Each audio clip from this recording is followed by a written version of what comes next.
We have come here to the Audi Heartland at the Audi Forum in Ingolstadt to show you this one here, the new Audi RS5 Coupé. It has been exactly 4 years since we've been here for the very first time with the premiere, the world premiere of this all-new A5 generation. At that time, this place was packed full of people, almost 1,000 people, and we were there for you at the world premiere. Today we have this so-called Audi Piazza all on our own for our review in exterior, interior and the performance driving experience here on Autogefuehl, your #1 resource for in-depth car reviews and your #1 community to discuss cars. Thomas with the reporting, Jonas with the camera work and everything of that. Please enjoy now in full HD, full screen and full length. Let's go!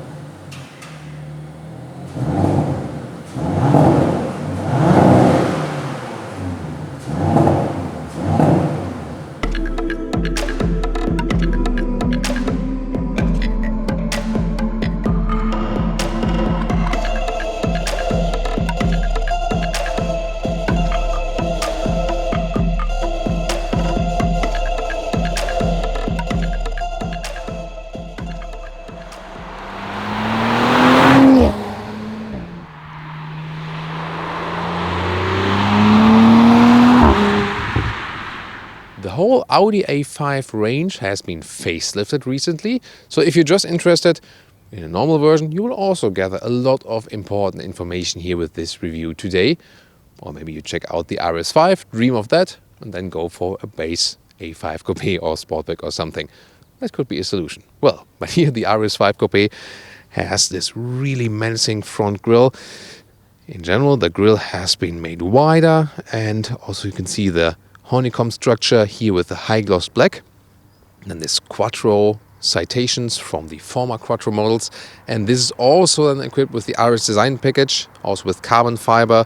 So we have a carbon fiber lower spoiler lip right here, high gloss black right there, and the headlamps, they would come standard already with matrix LED for the RS5, but then optional, yeah, they always offer something optional.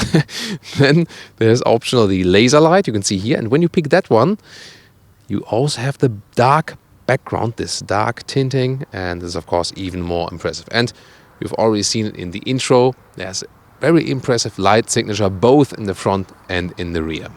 4.72 m, 15'5" or 186 inches is the length of the Audi RS5 Coupé. Today I'm entering from this side.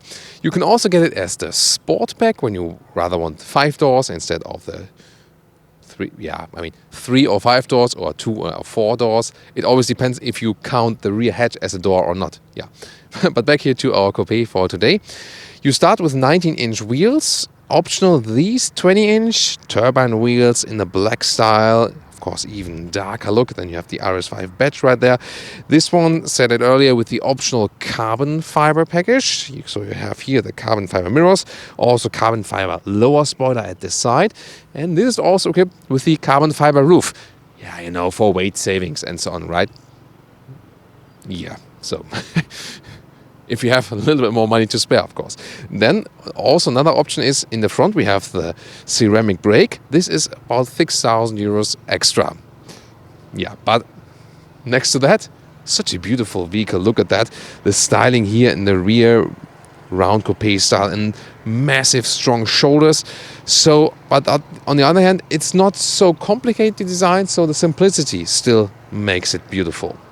A very impressive rear. Well, some say that the A5 is one of the most beautiful cars with Audi, and I think I have to agree. Even though, you know, you can argue about if it's even more beautiful in an elegant style or if it's cooler in a sporty style. Looking forward to your comment. Here the RS5, there's the badge right there. Then we also have the additional carbon fiber package. So this lip, you always get this lip, but then here also in carbon fiber, and as well here the strong lower end here with the carbon fiber. You already get a sports exhaust with the RS5, but optional for 1,200 euros you can get this optional sports exhaust. then with a high gloss black, and you can see the valve on the inside. You already had the sound preview here in our intro, which sounded quite interesting. And when you take a look inside, you can literally see the valve flipping. The Audi RS5 features a 2.9-liter V6 biturbo with 450 horsepower. 3.9 seconds is the acceleration figure, 100 kilometers an hour or 62 miles an hour. And with a very nice engine bay here, everything fully packed. Oh yeah, and if you want this here, the carbon fiber cover, yet another 500 euros.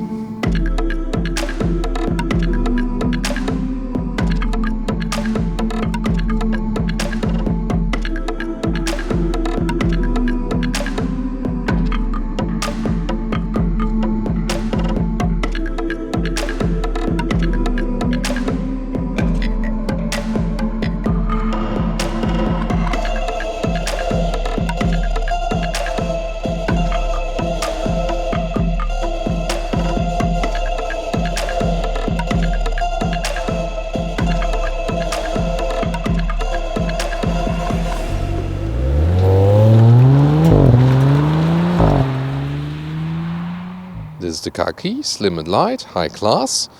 RS badge here at the side. Door closing sound. Still very good, although it's a frameless door. Typical coupe style. Inside of the doors we have nice Alcantara surfacing here. And then carbon fiber inlets and soft touch at the top part of the door. Nice clicking sound for the buttons. Way to go. Optional B&O sound system, 19 speakers for a nice sound. Then RS Alcantara steering wheel we have here with the flat bottom. That's a beautiful job and great grip, great size and everything. More carbon fiber inserts right here. Soft touch also at the top dashboard. Virtual cockpit. It still starts with analog instruments. Optional this then. Soon more details to that definitely. With the facelift, upgraded infotainment system, and we'll take a detailed look at that very soon. Seats here, you get RS sports seats, integrated head restraint. Usually they would start with Alcantara. That's of course then way to go as well, because they keep cooler in summer and are warmer in winter times. This is the optional animal skin pack, and especially this quilting that looks quite fancy, but in combination with a slick animal skin surface, it really reduces the comfort on long-term travels. I've experienced that quite a lot of times. However, overall, this mid-size style is still a very good compromise between sportiness and comfort. So the seat form itself is good, gives you good support here, and it's not too long on the exterior, this mid-size segment, but you already have a lot of comfort on the interior, even on longer journeys. So if you compare it also to the compact size cars, here, when you're a little bit taller like me, 1m86 or 6'1", you already get good comfort. The A5 is, of course, a rather flat car, but here I still have some headroom left, so I can find a good seating position, manual control here of the steering wheel with a nice smooth process and so on. So I really feel cozy, really feel at home here. It does feel a little sportier than in the platform brother, the Audi A4, because already the A pillar is a little bit flatter. And since we sit here pretty close to the ground, let me tell you something about suspension. Either you get a stiff fixed sports suspension as base, or the optional DRC, dynamic ride control, and that then is not an adaptive suspension either, but you have 3 different stiffness modes, so to say. So that's a big difference to the Audi S5, which you can get with the adaptive suspension. So the RS5 definitely doesn't seek so much the compromise between sportiness and comfort, but really goes in the straight sporty direction. Now the interior overview. You can see here the big news in general with all A5 facelift is the new 10.1-inch screen. So this is then also via touch, and it's also easily accessible. Yeah, while driving, of course, you shouldn't look at that too much, but since it's very close to you, that's the thing. It looks popped on that, but then again, the advantage is that you can easily access it. Soon more details to that. The MMI knob in the lower part is gone then, because they set it all then on the touch. You can argue about that, what's the best way then. Both have arguments for that. Once again, the Alcantara steering wheel, a beautiful piece and the perfect size. I think to me this is actually a perfect steering wheel. A little situation there, control system on the inside, such a good grip and such a great feeling. And we have the optional virtual cockpit, 5.1 inch small screen with analog gauges would be standard. These here 12.3 inch optional digital instruments or virtual cockpit, soon more to that. We have the shifting pedals here with the gap in between, high class, really good stuff, and also give you good feedback. On the steering wheel, we either zoom in and out of the map of the virtual cockpit, we can control what we want to see, change the view and so on. On the right side, we have the volume control, some kind of a voice input, but not a natural one yet. And there's the RS mode button. And when I hit that one, it's easy to change the driving modes while driving. And I can actually then change between a normal driving mode, but I can also actually set how I want to have the RS modes 1 and 2 in the main menu. I can soon show that to you. Rest of the interior, really high class. Again, the carbon fiber decal element, quattro sign, because this car, remember, it is all-wheel drive with a rear wheel bias. Then my favorite overall in the automotive industry, climate unit. So this is, by the way, not the base A5 climate unit. It's also, let's say, a sophisticated climate unit. You can go for optional. And then with a nice clicking sound. So great. I really don't want to see these ones that disappear from the automotive industry. What's your take on that? In the middle part, this is with some capacitive buttons on the one hand, but the upper part is reacting. But then you can really press them to change the features each. Drive select is in the lower part, a little bit hidden. But then again, you would rather do that with the RS driving modes in this car. I can show that to you in detail very soon. The lower part, you don't have too much space for your smartphone. It can fly around a little bit, so there might be an idea to put them in the cup holder then, for example, like this. USB-A charger in the front and also the connection then to the Apple CarPlay or Android Auto. Then there's a new cubby hole right here, like this. And the shifting lever here for the converter automatic gearbox is also covered with the microfiber. And we still have a manual volume knob right here. And the red armrest cover, when we put that up, there's then a USB-C charger now for additional smartphone or for your microphone equipment while reviewing. And now the screen details. And this is a great overview because it's so simple.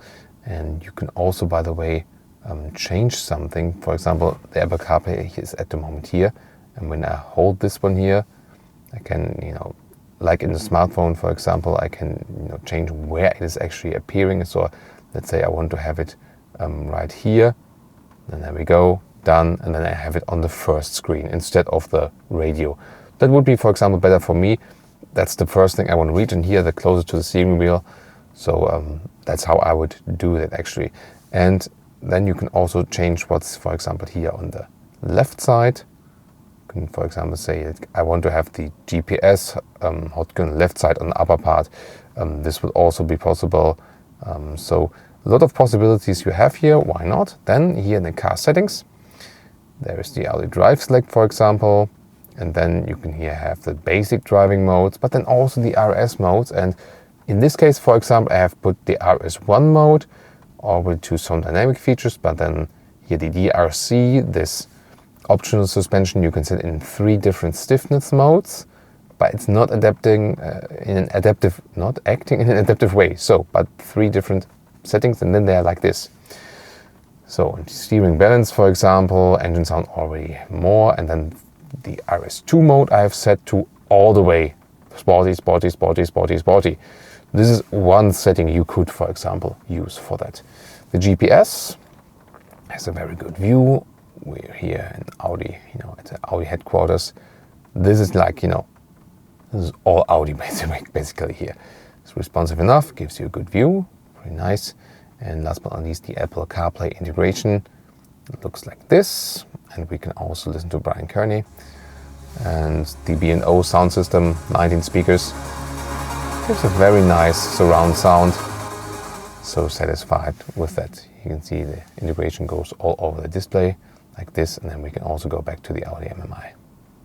Here, this digital instrument, you can actually pick what you want to see here. For example, also the map. There's already this sportier gauge, and then you can also switch to view that you have the map all over the place. And when you go to the RS modes, they also be here, for example, with the G meter. but you can also individualize everything you want to have here. Well, you can expect there's not so much legroom in the rear left. If you want rear passengers, you rather go for the A5 Sportback, or here also for the RS5 Sportback. But since you want to put a comment with a time code, Thomas in the back seat, I will do you the favor. So you can get this strap here and then push it forward electrically. That's of course a good solution, like this, and then you can also get inside. The question is just about the legroom, and I mean, I need to, well, first of all, you can actually see how it's like here. It's actually quite cozy when it's a little bit, caged in. Headroom wise, I mean, when I sit with a relaxed spine, that does work. However, when I put my spine up a little bit, then I do hit the ceiling, but still somewhat okay. But again, you would go for the Sportback. 2 single seats. Then we also have cup holders here. They are also cubby hole here, and then they are also adaptive. There we go. So here, left and right, single to put in and out. You can also use this one here as a ski hatch, probably from here. That's possible. And you even have rear climate unit optional, USB-A chargers, and a rear seating unit. That's actually quite good. But now about the legroom. So here, I would need to put the seat all the way back, really, that I can still drive. And I mean, yeah, I think that way it would work. So really, really gets very close. And I think I could still drive like this. That should be possible. On the other side, I have set the seat all the way to the front. So let's say it's easier to drive this car with 3 tall adults, because when you move to the other side, I have set the seat that I could still definitely sit in the front as a co-passenger. Yeah. Yeah, and that exactly works. So, yeah, 3.5 tall adults for this car. As for the trunk, it's of course easier to access when you have the Sportback version, but here in the Coupé, still quite okay. You can see here we also put 2 suitcases here, and it is actually possible to put it over each other.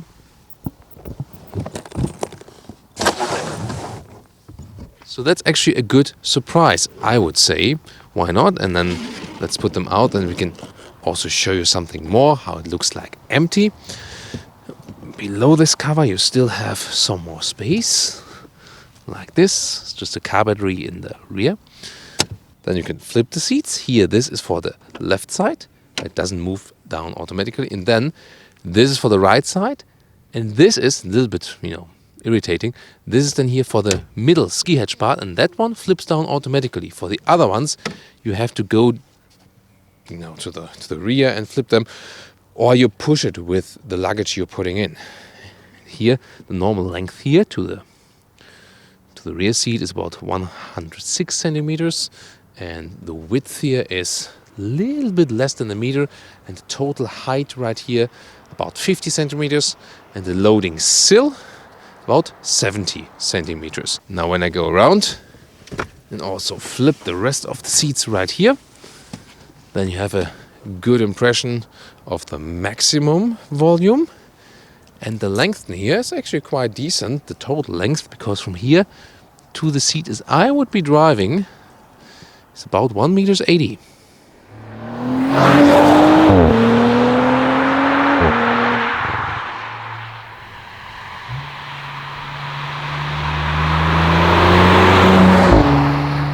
Welcome to Thomas's Driving Lounge with the Audi RS5 Coupé, and welcome to the German Motorway. We'll get onto the Motorway.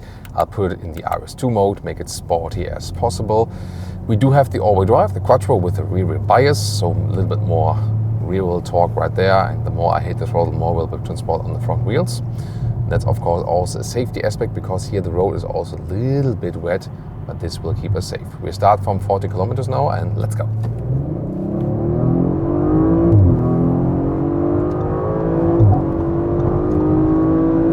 Plop, that's 160 already. That went quick, and due to the all-wheel drive, also a nice distribution, so a very smooth acceleration. It was very powerful but smooth at the same time, and in perfect control of the vehicle. So yes, a rear-wheel drive only will be let's say, more extreme or something, you know, but this one here then always more controlled. But since this is the classic all-wheel drive, not the Quattro Ultra, here again rear bias, converter automatic gearbox, and I really like to have that instead of the front plus rear with the dual clutch transmission. And what's also cool is, you know, as soon as you go off the RS mode, here in the comfort mode, car shifts up, and here at about 130, 140 kilometers an hour, which is about 80, 85 miles an hour. So silent in this vehicle, has a great wind coefficient. So, I mean, everything goes very streamlined, so silent, one of the most silent cars in the mid-size segment. And that's also relaxing in a way, you know. So this car is sporty and relaxing at the same time, so to say, but of course suspension is only relaxing when it's here a very well-built Autobahn. Then it's actually fine, you know, then you don't feel that we have a fixed stiff suspension. However, here in the normal mode, I have said that it just, you know, is in the plain most comfortable of the three settings. And in the RS modes then, I've put it to the stiffer setting, and then you feel, even if there's no like potholes, some waves in the road, it's like brr, brr, brr, brr. Maybe you know on camera. So it's really a notable difference you feel there. You have of course then a little bit more connection to the road, but yet again suspension wise, I would really leave it in the most comfortable setting. That's still okay, and especially when you're like rolling in traffic like this, that's then in this case still a good compromise of sportiness and comfort. What's that? Interesting covers there. So always interesting things to see here on the motorway, and I know especially from when you're from a country where it's not possible to drive all the way free. This, for example, a motorway part where it is actually possible to drive unlimited speed, but you see, you always need the according traffic, and that's not always the case. To me, the most important thing is always keeping the distance to the car in front of you when driving fast. That's the most important thing. I feel sometimes it's even safer to hit the left lane, drive a good speed, and then stay there, and you know, even if you drive a little bit faster, then to switch lanes back and forth. That's sometimes more dangerous, I think. So now we can accelerate further. And that's 200 kilometers or 125 miles an hour, and how stable the car is still and how silent it is considering still in here. That's really amazing. And I have perfect control of the vehicle. Of course, again, safety first. Always check if there's someone, you know, you need to anticipate. That guy may be switching to the left lane and is driving slower, and then you have to pay attention, brake in advance.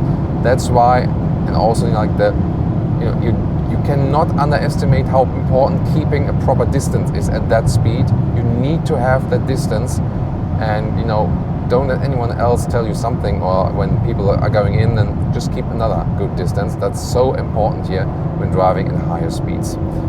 And I'm really amazed that, you know, it's not the biggest car, it has not the longest wheelbase, but how sovereign it is already on the road. That's just such a great feeling. And I feel it really drives better with the softest suspension setting. I think it feels, let's say, better and safer and more connected to the road, actually. I mean, you can say the stiffer it is, the more connected it is to the road, but I feel you have a better, sporty handling also when the suspension is a little bit less stiff, because it more adapts to the road in a way. So I like the softest suspension setting here best, and it's already more than sporty enough, no doubt. If I do a lane change here, by the way, at 180 kilometers an hour, look at how easy and stable the car remains.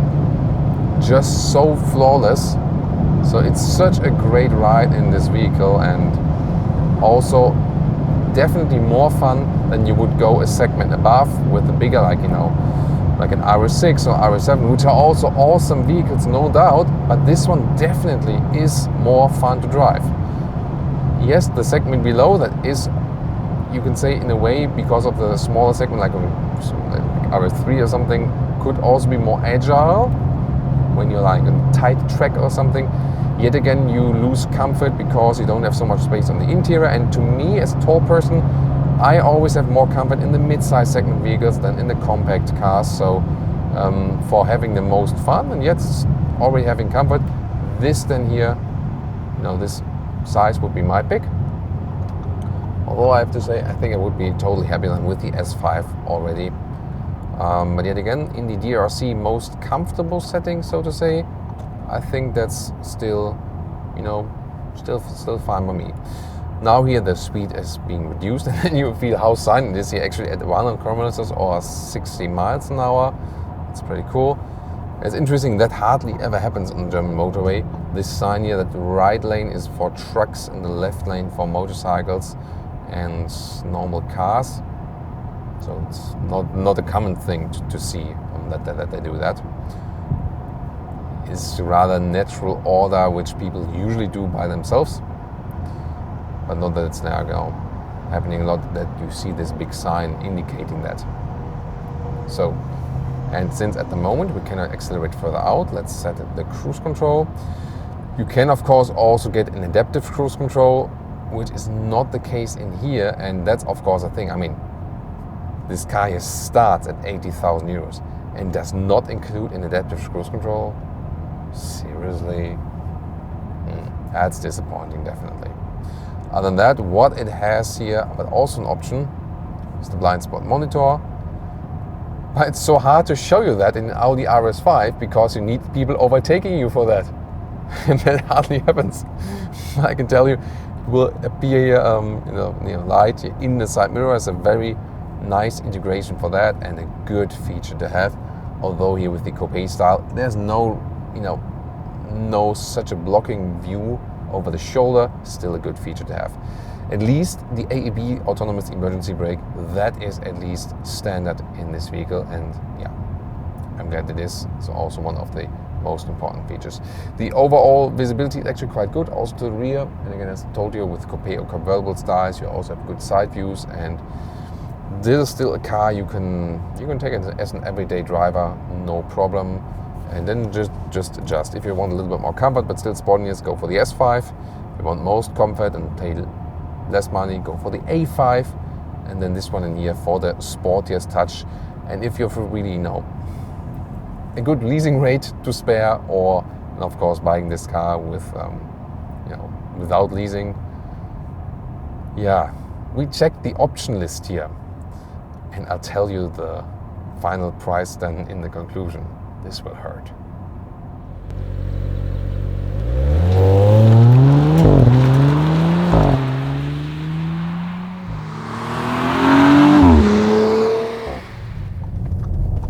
And now to some city driving.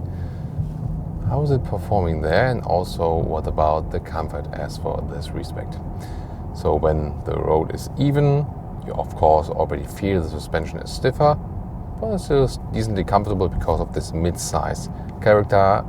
That's always a good thing, when you compare like real sports cars from a body style to very sporty cars. You can also call it sports cars, but that are built on normal cars, so to say, which is the case. Then he needs traffic light jumping to red suddenly. Then the ceramic brakes are also being applied, and here in this case, I think you have a very good feeling in the brake pedal for them as well.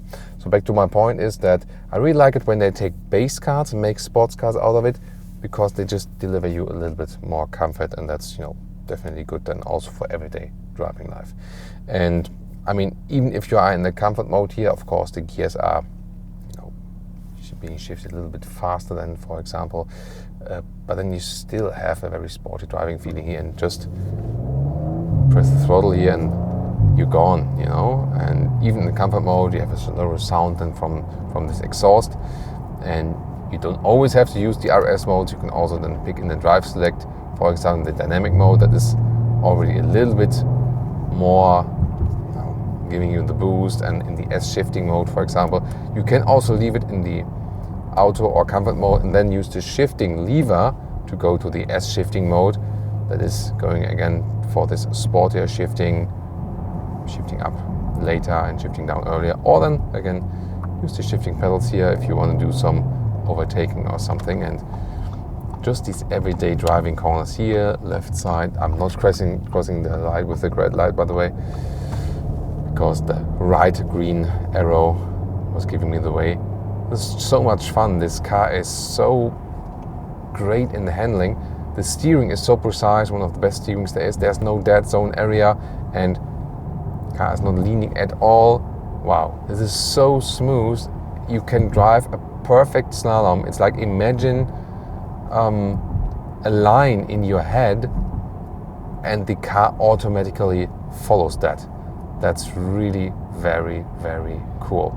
So it is a lot of fun to drive this car in everyday driving life as well. And the suspension is of course stiff, you notice that, but it only gets uncomfortable when you're here, then you're like over some sewage systems cover or some potholes and so on. And however, in the most comfortable setting of these 3 fixed settings of this DRC, it's still somewhat okay. But in the stiffest one, yeah, that gets really rough then. However, if you want more compromise between sportiness and comfort, then you would go for the S model, the S5, and not for the RS5. This is when you want to sporty it out the max. So again, the handling and the steering, I think, is the best one. And this mid-size car concept, once again, is a nice thing in between. You already have a little bit more space and comfort, but the car still feels lighter and more agile than, for example, when you imagine an RS6 or an RS7, which is just heavier and bigger and so on. The wheelbase is longer. This one here still feels so agile then, pretty cool. And also, if you want, it's really calm just when cruising around the city because of the great noise insulation and so on. And the sound is also rather subtle when you keep it here and here in the comfort mode. Of course, this one is then different again when you pick it in the RS modes which you can then individualize. But I always feel like just doing another slalom, that's probably also one of the things this car is actually best at. Nevertheless, you've seen on the motorway is also actually good for just running straight and even at higher speeds. When you compare it to the competitors, I've still found it a little bit more comfortable than the 63 models by AMG. In this case would be C63, so a little bit more balanced, I think. And the all-new M3 will of course be coming up on Autogefuehl here as well. If you watch this video here at a later stage, so later after it was published, then maybe it's already online, that video, and you can also put it in the YouTube search. If you, by the way, searching for any review, always use YouTube search Autogefuehl BMW 3 Series, also, to compare something. You can always do that. A countryside route, and I just want to show you, even if you are in a comfort mode and hit the throttle, let's see how the car does that. We are in the 8th gear.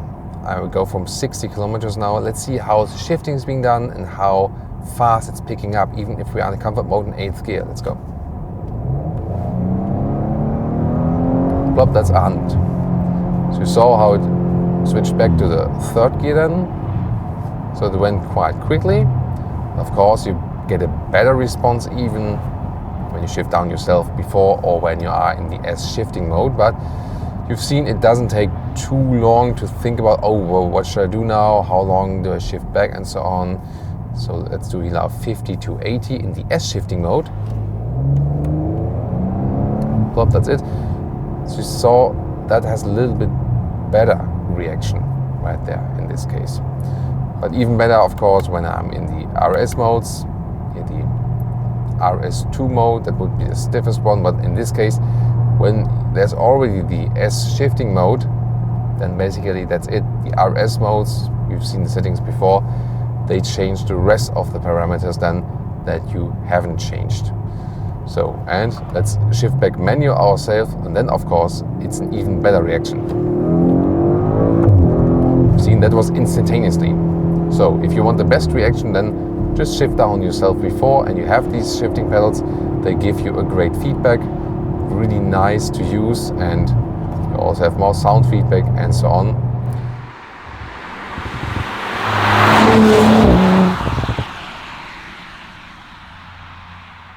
And about the fuel consumption, when you really keep it calm or like cruise control motorway and so on, you can score some decent consumption figures, like 8 liters on 100 kilometers, so would be about 29 mpg, 35 mpg UK, 29 for US.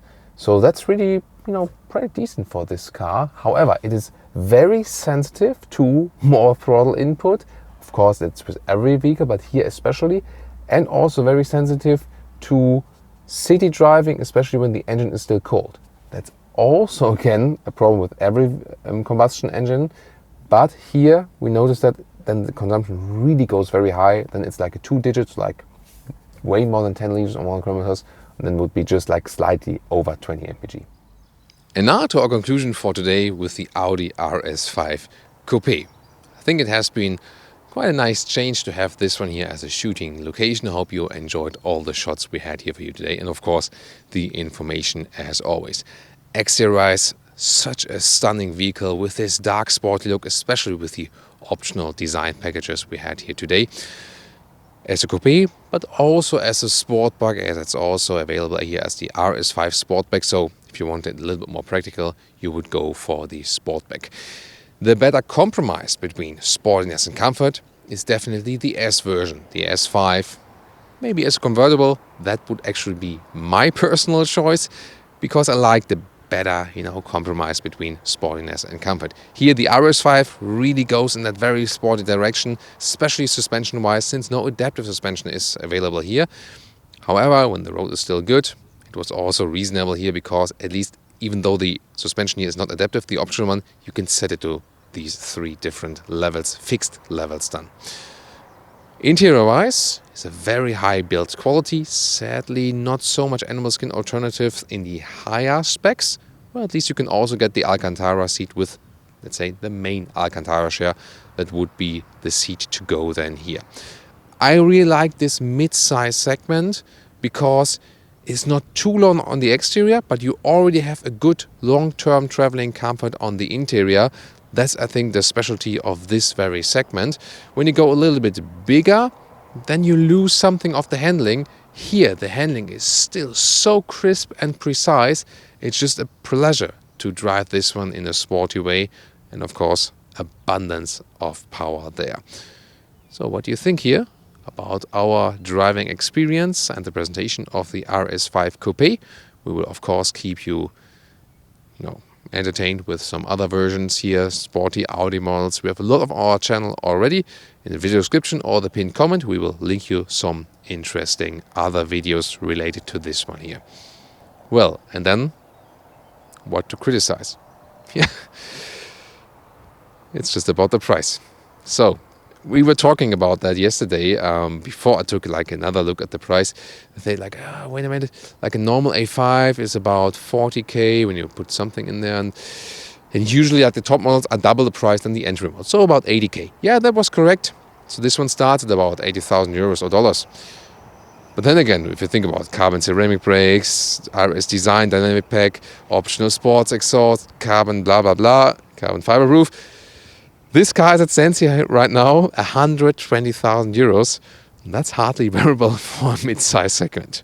Yeah, so better you just scroll back to the beginning and enjoy the video, and you don't have to spend so much money. Thank you again for watching today, and see you next time.